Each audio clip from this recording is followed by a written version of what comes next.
Yes sir. Okay done. 118 question बोलता है examine the suitability of different types of test for physical education objectives. ठीक है। Objective test, subjective test, performance test, aptitude test. मतलब objective test क्या होते हैं, subjective test क्या होता है, ठीक है, उसके बाद परफॉर्मेंस टेस्ट क्या होता है और एप्टीट्यूड टेस्ट क्या होता है। तो अगर आप देखेंगे तो सबसे पहले यहाँ समझना है कि ऑब्जेक्टिव टेस्ट क्या होते हैं। विशिष्ट तथ्य और स्मरण के ज्ञान को मापते हैं। Objective test such as multiple choice, हमेशा ऑब्जेक्टिव, देखो आपका एग्जाम क्या है, ऑब्जेक्टिव है, ठीक है। और सब्जेक्टिव क्या होता है, विवरणात्मक होता है, जिसके अंदर पूरा एक्सप्लेन किया जाता है, पूरा एक्सप्लेन होता है। बट क्या है कि यहाँ पर ऑब्जेक्टिव का मतलब हो गया उद्देश्य परीक्षण जैसे बहुविकल्पीय सही गलत प्रश्न, आमतौर पर तथ्यात्मक ज्ञान और स्मरण को आकलन करने के लिए उपयोग किए जाते हैं। और सब्जेक्टिव टेस्ट मतलब व्यक्ति परक परीक्षण क्या होते हैं, ये assess higher order thinking skill and problem solving ability. Subjective test such ऐसे और ओपन एंडेड क्वेश्चंस होते हैं, इसमें इनमें लिखने को आता है। पहले नेट का एग्जाम क्या होता था, सब्जेक्टिव होता था पहले, ठीक है ना। परफॉर्मेंस टेस्ट क्या हो गया आपका, स्किल टेस्ट जैसा होता है, नॉलेज टेस्ट होता है। तो आप देखेंगे व्यवहारिक कौशल और ज्ञान के अनुप्रयोग का मूल्यांकन प्रदर्शन परीक्षण छात्रों के व्यवहारिक कौशल वास्तविक दुनिया के परिदृश्यों में ज्ञान को लागू करने की उनकी क्षमता का आकलन करते हैं। जैसे खेल में शारीरिक कौशल, अब स्पोर्ट्स के अंदर हमारे जो फिजिकल स्किल्स होती हैं उनको नापने के लिए हम यूज करते हैं, तो क्या होगा, परफॉर्मेंस टेस्ट हो गया। किसी का नॉलेज नापना है, परफॉर्मेंस टेस्ट हो गया, ठीक है ना, प्रैक्टिकल स्किल टेस्ट। और एप्टीट्यूड क्या होता है, gauge attitude interest and values. Gauge का मतलब क्या हो गया यहाँ पर कि दृष्टिकोण, रुचियों, मूल्यों को मापते हैं। अब इसमें क्या लिखा हुआ, योग्यता परीक्षण किसी व्यक्ति की शारीरिक गतिविधियों, खेल से संबंधित रुचियों, दृष्टिकोण और मूल्यों को माप सकते हैं। हालांकि वे अन्य प्रकार की तुलना में शारीरिक शिक्षा में कम उपयोग किए जाते हैं, बट एप्टीट्यूड है ये। Gauge attitude interest values aptitude test can measure an individual interest attitude. Aptitude test can measure an individual interest, attitude, and value related to physical activity and sports, although they are less commonly used in physical education compared to the other types. Aptitude test physical education में कम use होता है, ठीक है ना। अगर आपको कोई skill develop करानी है किसी की, तो इस क्वेश्चन का आंसर आपने देखा क्या आ रहा है, बी ए सी डी, है ना, बी ए सी डी, बी ए सी डी। तो बी ए सी डी का कोई ऑप्शन ही नहीं है, तो इसका आंसर क्या, उपरोक्त में से कोई नहीं,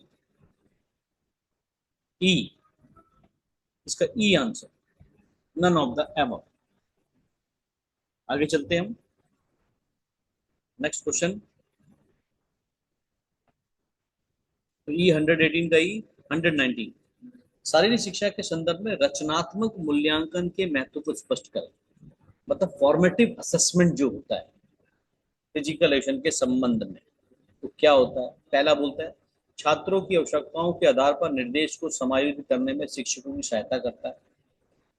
रचनात्मक मूल्यांकन निरंतर प्रतिक्रिया प्रदान करते हैं। इस पाठ्यक्रम में रचनात्मक मूल्यांकन अप्रासंगिक है, ठीक है। यहाँ पर इंग्लिश की तरफ देखेंगे, aids teacher in adjusting instruction based on student needs. Formative assessment offer continuous feedback. Formative assessment are irrelevant in this curriculum. तो आप यहाँ पर देखेंगे कि हमारा जो आंसर है वो सीधे सीधे डी है, मोर than one of the above. Significance of formative assessment physical education, पहला ए और बी दोनों सही है, ठीक है। क्या बोलता है, छात्रों पे ए जो ऑप्शन दे रखा है, छात्रों की जरूरतों के आधार पर निर्देश को समायोजित करने में शिक्षकों की सहायता करता है। रचनात्मक मूल्यांकन छात्रों की प्रगति और समझ में चल रही अंतर्दृष्टि प्रदान करता है। जो फॉर्मेटिव होता है हमारा फॉर्मेटिव असेसमेंट, ये शिक्षकों को अपने छात्रों की जरूरतों को बेहतर ढंग से पूरा करने के लिए अपने निर्देश को समायोजित करने की अनुमति देता है, जिससे सुनिश्चित होता है कि प्रत्येक छात्र को सुधार के लिए आवश्यक समर्थन प्राप्त होता है। क्या लिखा हुआ है, formative assessment provide ongoing insight into student progress and understanding this allow teachers to adjust their instruction to better meet the needs of their students, ensuring that each student receive the support necessary for improvement. वहीं आप देखेंगे B formative assessment offer continuous feedback, बोलता क्या है ये मूल्यांकन छात्रों को उनके प्रदर्शन के बारे में नियमित प्रतिक्रिया प्रदान करते हैं, जिससे उन्हें समझने में मदद मिलती है कि वे क्या अच्छा कर रहे हैं और उन्हें कहाँ सुधार करने की आवश्यकता है। सारी शिक्षा में छात्रों के सीखने और विकास को प्रदान के लिए निरंतर प्रतिक्रिया आवश्यक है। राइट, तो यहाँ पर समरी में लिखा हुआ है कि formative assessment are crucial in physical education as they help teacher tailor their instruction and offer continuous feedback to student supporting their ongoing development and improvement. They are not irrelevant to rather a key component to effective teaching and learning. तो आप देख सकते हैं इसका answer D, more than one from the above. A और B दोनों ही option इसके अंदर सही बैठ रहे हैं। यहाँ देखेंगे 119 का डी, 119 का डी मतलब none of the above. A और बी दोनों ही सही है इसके अंदर। क्वेश्चन नंबर 120, क्वेश्चन नंबर 120 देखेंगे आप। कौशल परीक्षण निर्माण के चरणों को आरोही क्रम में मतलब असेंडिंग ऑर्डर में बढ़ते हुए क्रम में लिखना है इनको।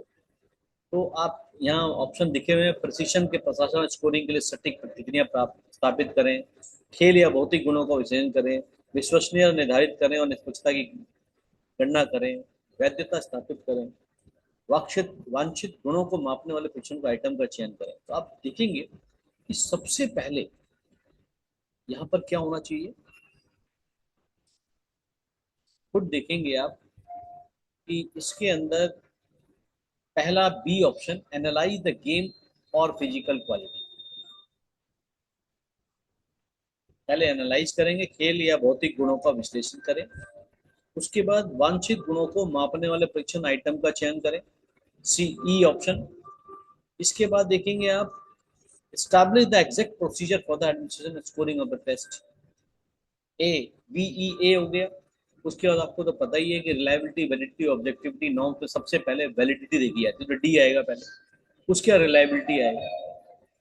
तो यहाँ देखेंगे आपको हमने समझा रखा है कि BEAD और C,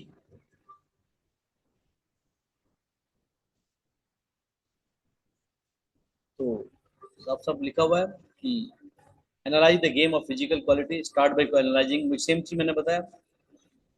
choose test item based on analysis of assess the identify quality. इधर हिंदी में देखेंगे वांछित गुणों को मापने वाले परीक्षण आइटम का चयन, पहचाने गए गुणों को प्रभावी ढंग से आकलन करने के लिए विश्लेषण के आधार पर परीक्षण आइटम चुने, फिर परीक्षण के प्रशासन और स्कोरिंग के लिए सटीक प्रतिक्रिया स्थापित करें, परिभाषित करें कि स्थिरता सुनिश्चित करने के लिए परीक्षण को कैसे प्रशासित और स्कोर किया जाए, मतलब कैसे उसको आप कंडक्ट करेंगे टेस्ट को। उसके बाद वैलिडिटी, उसकी वैधता स्थापित करें, सत्यापित करें कि परीक्षण वही मापता है जो मापने का इरादा रखता है, मतलब पर्पस ऑफ द टेस्ट। फिर विश्वसनीयता, मतलब कंसिस्टेंसी, निष्पक्षता की गणना करें, सुसंगत और निष्पक्ष परिणाम सुनिश्चित करने के लिए परीक्षणों को विश्वसनीय मतलब assess the test reliability, objectivity, ensure consistent unbiased result। भाई ऑब्जेक्टिविटी क्या है, अनबाइस्ड के लिए होता है, और कंसिस्टेंसी रिलायबिलिटी के लिए होता है। This sequence ensure the test is well designed, effective and fair। तो इसका आंसर क्या हुआ, सी। आप देखेंगे इस क्वेश्चन का answer C. Question number 125, explain the importance of understanding physiological adaptation to exercise in sports. पहला बोल रहा है खेल विज्ञान पूरी तरीके से शारीरिक ज्ञान पर निर्भर करता है। दूसरा बोलता है कि understanding physiological adaptation aids in optimising training programme and improving athletic performance. खेल विज्ञान के संदर्भ में शारीरिक अनुकूलन में कोई अर्थ नहीं, तो यहाँ पर साफ साफ दिख रहा है कि बी आंसर होना चाहिए। Understanding physiological adaptation aids in optimising training programme and improving athletic performance.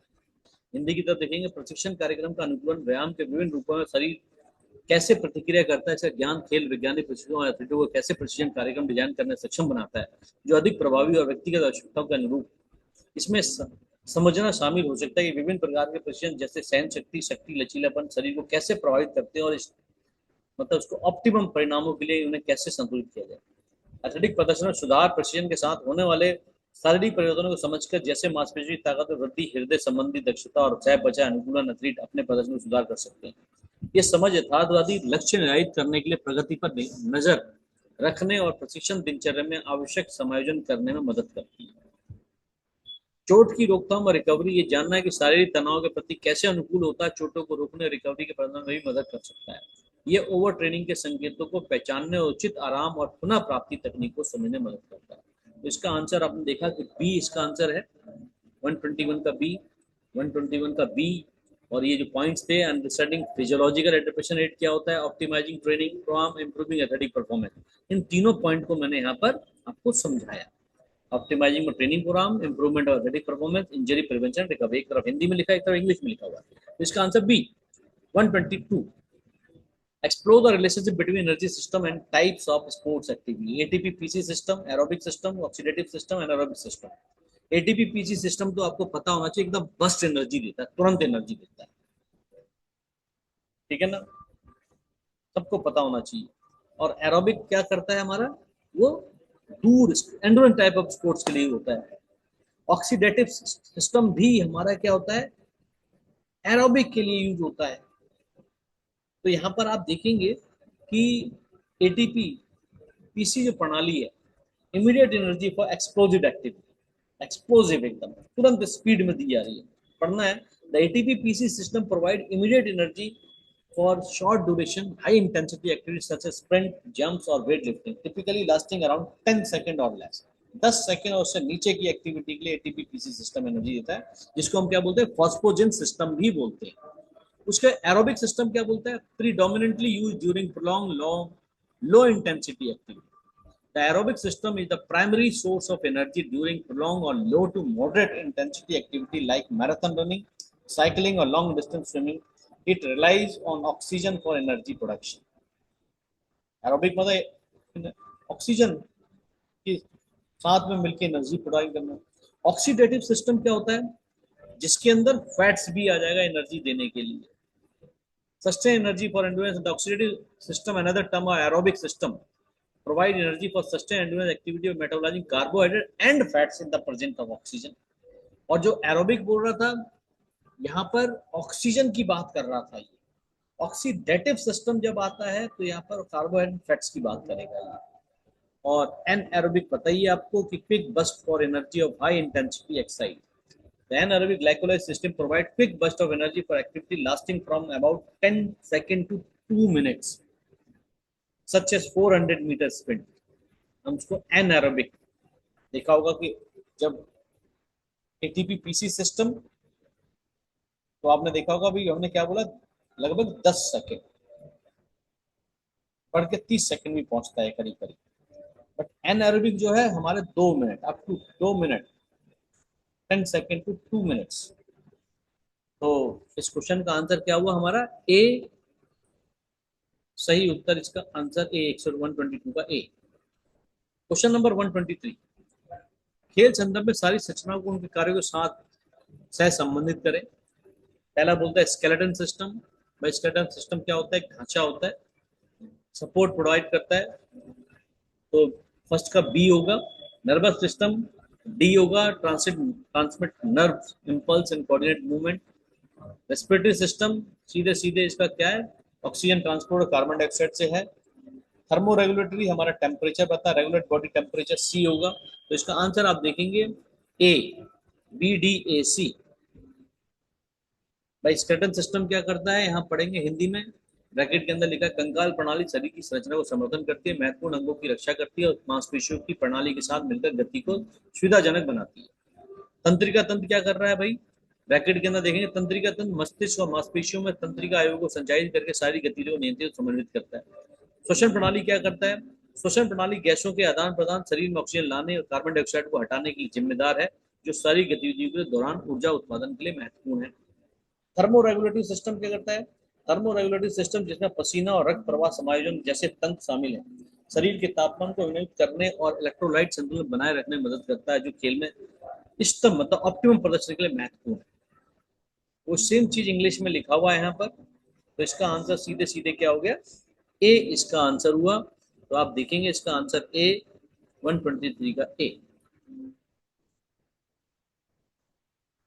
Next आता है 124, elaborate on the role of nutrition in supporting physiological function and athletic performance. Nutrition is irrelevant in sports science, गलत बोल रहा है। Nutrition has no significant impact on physiological function for athletic performance, गलत बोल रहा है। Proper nutrition is essential for energy production, muscle repair and overall, बिल्कुल सही बोला सी।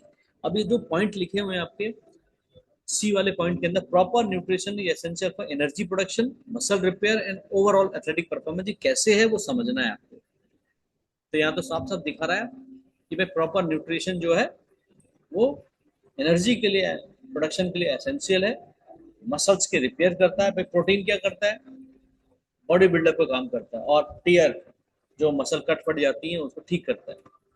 और ओवरऑल एथलेटिक परफॉर्मेंस के तो भाई न्यूट्रिशन चाहिए चाहिए, आपको तो पता होना चाहिए कि आज की तारीख में क्या बोला जाता है कि भाई स्पोर्ट्स का परफॉर्मेंस जो है वो 30% तो आदमी के इंडिविजुअल फिजिक पर डिपेंड करता है, 70% स्पोर्ट्स परफॉर्म साइंसेस के ऊपर डिपेंड करता है। तो न्यूट्रिशनल साइंस भी इसमें एक साइंस आ गई है। तो इसका आंसर क्या हुआ, 124 का आंसर सी। क्वेश्चन नंबर 125, एथलीटों में शारीरिक अनुकूलन पर ऊंचाई के प्रभाव की जांच करें। ऊंचाई का मतलब हाई एल्टीट्यूड की बात कर रहा है। हाई एल्टीट्यूड में एक्लेमेटाइजेशन आ जाता है। एक्लेमेटाइजेशन का मतलब क्या होता है कि वहां पर ऑक्सीजन की कमी होती है। जब ऑक्सीजन की कमी होती है और बॉडी को डिमांड होती है ऑक्सीजन चाहिए ज्यादा, तो ऑक्सीजन भाई कौन प्रोवाइड करता है, हीमोग्लोबिन करता है। हीमोग्लोबिन किस में रहता है, आरबीसी में रहता है। हीमोग्लोबिन किस में रहता है, हमारे आरबीसी के अंदर रहता है। तो आरबीसी का प्रोडक्शन बढ़ा, एक्लेमेटाइजेशन का मतलब है ऐसा फिजियोलॉजिकल चेंज आता है जिसके अंदर क्या होता है, हीमोग्लोबिन के प्रोडक्शन को बढ़ाने के लिए, क्योंकि ऑक्सीजन चाहिए हमें, आरबीसी का प्रोडक्शन बढ़ता है। तो आरबीसी का प्रोडक्शन बढ़ाने के लिए क्या होता है, हमारी बॉडी के अंदर, किडनी के अंदर, गुर्दों के अंदर एरिथ्रोपोइटीन का प्रोडक्शन होता है, और ये एरिथ्रोपोइटीन वहां से निकल के हमारी बोन मैरो में जाता है जहां पर आरबीसी का प्रोडक्शन करता है। तो यहाँ पर साफ साफ दे रहा है सी ऑप्शन जो है कि उच्चाई प्रशिक्षण लाल रक्त कोशिका उत्पादन वृद्धि सेंसिटिविटी बढ़ाने जैसे अनुकूल प्रेरित करता है। तो यहाँ पर आप देखेंगे कि इसको एक्सप्लेन किया हमने, इसको पढ़ सकते हैं आप कि यहाँ देखेंगे सही उत्तर है क्या, ऊंचाई पर प्रशिक्षण लाल रक्त कोशिका उत्पादन की वृद्धि सेंसिटिविटी बढ़ाने जैसे अनुकूलन प्रेरित करता है। कुछ ऊंचाई पर प्रशिक्षण में एथलीटों को कम ऑक्सीजन स्तर का सामना करना पड़ता है, जैसे कई सारे अनुकूलन हो सकते हैं, पता है यहाँ पर क्या हो सकता है, एडेप्टेशन हो सकते हैं। बट यहाँ पर हम हाई एल्टीट्यूड पे क्या बोलते हैं, एक्लेमेटाइजेशन बोलते हैं, क्योंकि यहाँ पर फिजियोलॉजिकल चेंजेस ही होते हैं, साइकोलॉजिकल नहीं होते। एडेप्टेशन में क्या होता है, फिजियोलॉजिकल और साइकोलॉजिकल दोनों होते हैं। तो एक प्रमुख अनुकूलन लाल रक्त कोशिका उत्पादन वृद्धि है, जो रक्त की ऑक्सीजन वहन क्षमता को बढ़ाने में मदद करता है। जब एथलीट समुद्र तल पर लौटते हैं तो उससे सहन शक्ति प्रदर्शन में सुधार होता है। तभी तो लोग हाई एल्टीट्यूड ट्रेनिंग कराते हैं। 1968 मैक्सिको सिटी ओलंपिक के अंदर क्या हाई एल्टीट्यूड पे हुआ था, जहां एरोबिक टाइप के जो खेल थे जिनमें ऑक्सीजन की जरूरत थी, वहां पर खिलाड़ियों का प्रदर्शन बेकार हो गया। उसके बाद क्या हुआ, सब देशों ने अपने देश के अंदर high altitude training centre establish की। जैसे भारत के अंदर कहा, शिमला के अंदर शिलारू करके जगह पे है, केरला के अंदर इडुक्की डिस्ट्रिक्ट के अंदर मुन्नार में है, और अभी आप देखेंगे गुवाहाटी में बनाया जा रहा है। और कई जगह हाइपोक्सिक चैम्बर बना दिए गए जिसके अंदर ऑक्सीजन को कंट्रोल किया जाता है, रेगुलेट किया जाता है। ठीक है ना, तो वही लिखा हुआ है नीचे की लास्ट की 5 लाइन पढ़ेंगे। इसके अतिरिक्त ऊंचाई पर प्रशिक्षण से एरिथ्रोपोइटीन का उत्पादन बढ़ सकता है, श्वसन क्षमता में सुधार हो सकता है, और ऑक्सीजन का उपयोग करने मांसपेशियों की दक्षता वृद्धि होती है। तो इसका आंसर आपने देखा सी, इसका आंसर 125 का सी। अब आता है अगला 126 क्वेश्चन। किन्सोलॉजिकल सिद्धांत को खेल गतिविधियों में उनके अनुप्रयोग के साथ संबंधित करें। गति की सीमा, मांसपेशीय कार्य, बायोमैकेनिकल विश्लेषण, समन्वय। यहाँ पर दे रहेगा संयुक्त आंदोलन, कोणों का सामंजस्य मता, harmony of joint movement and angle, फिर evolution of force generation coordination, assessment of flexibility and joint mobility, फिर अंडरस्टैंडिंग मसल कॉन्ट्रैक्शन। अब देखो, जो मसल फंक्शन है तो मसल कॉन्ट्रैक्शन से जुड़ा हुआ है सीधे सीधे पे। रेंज ऑफ मोशन सीधे सीधे हमारी फ्लेक्सिबिलिटी से जुड़ा हुआ है, सी। ठीक है ना, तो इसमें ए आंसर दिख रहा है आपको। फिर थर्ड क्या बोला, बायोमैकेनिकल से तो human harmony of joint movement and angle, harmony का मतलब पूरा सबको एक साथ लेके। और कोऑर्डिनेशन देख रहे हैं आप, सीधे सीधे evolution of force generation and coordination. तो आप देखेंगे इसका आंसर, इसको हमने समझाया है कि रेंज ऑफ मोशन मतलब हिंदी में देखेंगे ब्रैकेट के अंदर, यहाँ पर गति की सीमा एक जोड़ से संभव गति की सीमा को संबंधित करती है, जो एक एथलीट के लचीलापन और संयुक्त गतिशीलता का आकलन करने के लिए महत्वपूर्ण है। उसके बाद देखेंगे मांसपेशियों का कार्य, मांसपेशियों के संकुचन को समझना। मांसपेशियों के कार्य को समझना शामिल है कि मांसपेशी कैसे गति उत्पन्न करने के लिए सिकुड़ती है, जो ताकत। आप देखेंगे, मेरी आवाज आ रही है ना, बोलना है मेरे को एक बार। पता पड़ा मैं बोलते जा रहा हूँ, आपको सुनाई नहीं दे रहा हूँ। आवाज आ रही है?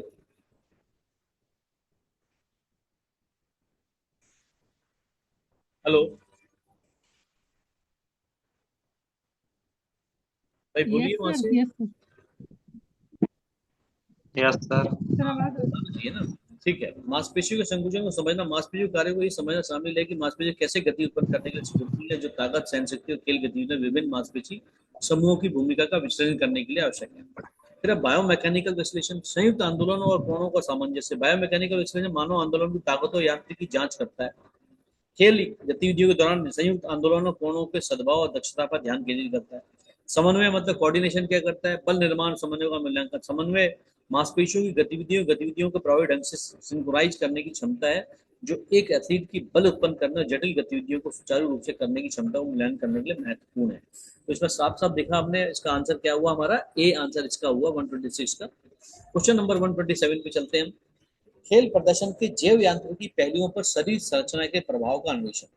बायोमैकेनिक्स पूरी तरह से मांसपेशियों की ताकत से निर्धारित होता है, शरीर की संरचना से नहीं। गलत बोल रहा है ये। स्तंभ शारीरिक संरचना में खेल संतुलन, चपलता, समग्र बायोमैकेनिकल दक्षता ऐसे कार्य को प्रभावित करती है। शरीर संरचना को खेल प्रदर्शन में बायोमैकेनिकल पहलुओं पर जटिल प्रभाव पड़ता है। तो आप यहाँ पर इसका आंसर देखेंगे D, more than one from the above, मतलब बी और सी इसका आंसर है, बी और सी। ठीक है, क्या लिखा हुआ है? पहला बी देखेंगे हम कि ऑप्टिमम शारीरिक संरचना खेल में संतुलन, चपलता और समय बायोमैकेनिकल दक्षता जैसे कार्य को प्रभावित करती है। शारीरिक संरचना जिसमें वसा, द्रव्यमान, दुबले द्रव्यमान है ना, लीन मास जो होता है हमारा, मांसपेशियां, हड्डियां, अंग आदि का अनुपात शामिल है बॉडी कंपोजिशन के अंदर। एक एथलीट की बायोमैकेनिकल दक्षता पर प्रभाव, महत्वपूर्ण प्रभाव डालता है।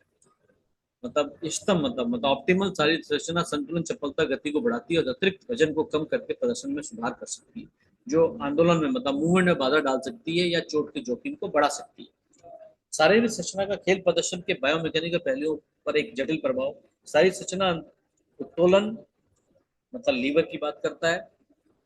उसके बाद आप देखेंगे कि बल उत्पादन, सहन शक्ति सहित विभिन्न जैव यांत्रिकी पहलुओं को प्रभावित करती है। उदाहरण के लिए एक उच्च मांसपेशी द्रव्यमान शक्ति और ताकत में सुधार कर सकता है, जबकि शरीर की अतिरिक्त वसा गति और सहन शक्ति को नकारात्मक रूप से प्रभावित कर सकती है। विशिष्ट प्रभाव खेल और उस खेल में एथलीट की भूमिका स्थिति को आधार पर भिन्न हो सकती है। तो इसका आंसर आपने देखा डी, इसका आंसर।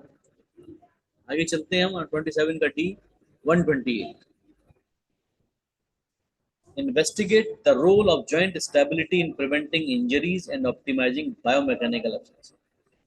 मतलब जॉइंट की स्टेबिलिटी, मतलब अब देखेंगे उसकी स्थिरता, जोड़ के अंदर कोई विकार ना आए, कमी ना आए। तो biomechanical efficiency slowly depend on joint flexibility, not stability, गलत बोल रहा है।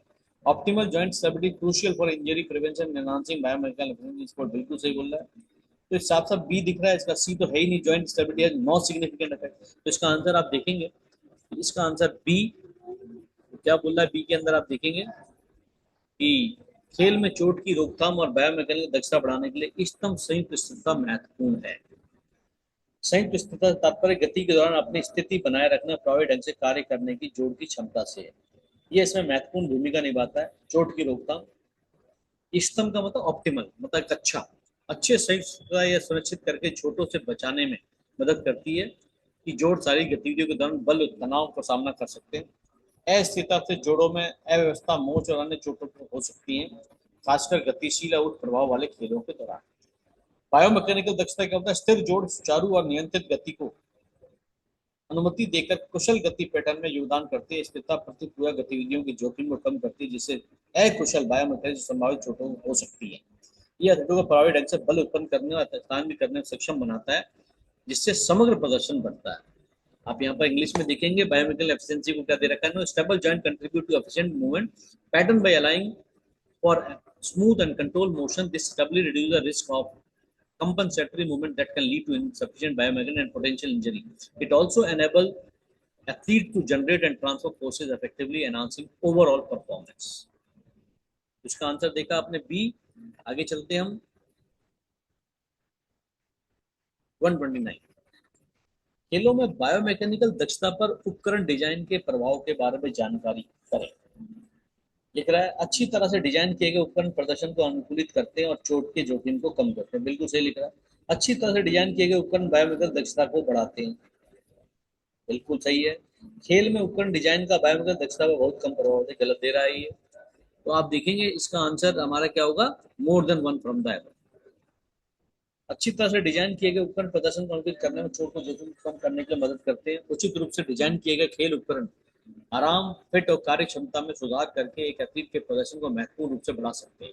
उदाहरण के लिए एक अच्छी तरह से डिजाइन किए गए जूते बेहतर पकड़ और समर्थन प्रदान कर सकते हैं, जिससे टकने में मोच और जैसे चोटों का खतरा कम हो जाता है। इसी तरह से एर्गोनॉमी रूप से डिजाइन किए गए उपकरण जैसे रैकेट, बैट या हेलमेट तनाव को कम कर सकते हैं और प्रदर्शन में सुधार कर सकते हैं। एर्गोनॉमिक का मतलब हो गया यहाँ पर क्या कि एक सही चीज है ना। अगर मैं बोलूँ आप पढ़ रहे हैं वहां का एर्गोनॉमिक क्या है, तो वहां पढ़ने का आपका वातावरण, उसको एर्गोनॉमिक बोलते हैं। फिर बी क्या बोलता है, अच्छी तरह से डिजाइन किए गए उपकरण बायोमेडिकल दक्षता को बढ़ाते हैं। उपकरण जो एथलीट के शरीर और खेल के विशिष्ट मार्गों को अनुरूप बनाया जाता है, बायोमेडिकल दक्षता में सुधार कर सकता है। उदाहरण के लिए एक अच्छी तरह से फिट की गई साइकिल सवार की मुद्रा, पैडल चलाने की दक्षता को अनुकूलित कर सकता है, ऊर्जा व्यय और कम कर सकती है और गति बढ़ा सकती है। इसी तरह उन्नत सामग्री और प्रौद्योगिकी के साथ डिजाइन किए गए स्की, गोल्फ क्लब या स्विमिंग सूट जैसे उपकरण ड्रैग को कम कर सकते हैं। हमने पता है ना अभी स्विम सूट जो बना है वो ऐसे धागे से बनाया गया, स्विमिंग के दौरान जो कॉस्ट्यूम पहनते हैं, जो पानी के प्रतिरोध को 2 मीटर प्रति सेकंड से कम कर देता है। तो बायोमैकेनिकल एफिशिएंसी दे रहा है यहाँ पर। तो इसका आंसर डी। आगे चलते हैं हम क्वेश्चन नंबर 130। फिर से असर्शन और रीजन वाला। Understanding joint biomechanics is crucial for designing effective exercise programme. बिल्कुल सही है। प्रभावी व्यायाम कार्यक्रम डिजाइन करने के लिए संयुक्त बायोमैकेनिक्स समझना महत्वपूर्ण है। आर बोलता है, देखेंगे, संयुक्त बायोमैकेनिक्स आंदोलन पैटर्न, भार वितरण और चोट की रोकथाम में अंतर्दृष्टि प्रदान करता है। बिल्कुल सही है। तो आप यहाँ पर देखेंगे कि इसका answer both A and R correct and R is the correct explanation of it. यहाँ पर देखेंगे कथन बोलता है प्रभावी व्यायाम कार्यक्रम डिजाइन करने के लिए संयुक्त बायोमैकेनिक्स को समझना महत्वपूर्ण है। आर बोलता है संयुक्त बायोमैकेनिक्स आंदोलन पैटर्न, भार वितरण, चोटों की रोकथाम में अंतर्दृष्टि प्रदान करता है। कथन ए सही है, क्योंकि ये समझना है कि जोड़ कैसे चलते हैं और भार कैसे संभालते हैं ऐसे व्यायाम कार्यक्रम बनाने के लिए आवश्यक है, जो सुरक्षित, प्रभावी और व्यक्तिगत आवश्यकताओं के अनुरूप। कारण क्या है? सही है, क्योंकि संयुक्त बायोमैकेनिक्स वास्तव में इस बारे में बहुमूल्य जानकारी प्रदान करता है कि गतिविधियां कैसे की जाती हैं, मतलब मूवमेंट कैसे होते हैं, जॉइंट्स के मूवमेंट कैसे होते हैं, जोड़ों में बल कैसे वितरित किए जाते हैं, चोटों को कैसे रोका जाए। ये जानकारी ऐसी व्यायामों को डिजाइन करने में मदद करती है जो अति प्रयोग या तीव्र चोट के जोखिम को कम करके प्रदर्शन में सुधार करते हैं। सेम चीज यहाँ इंग्लिश में लिखा हुआ है। तो यहाँ देखा, इसका आंसर आपने क्या देखा, 30 का सी। तो आज ये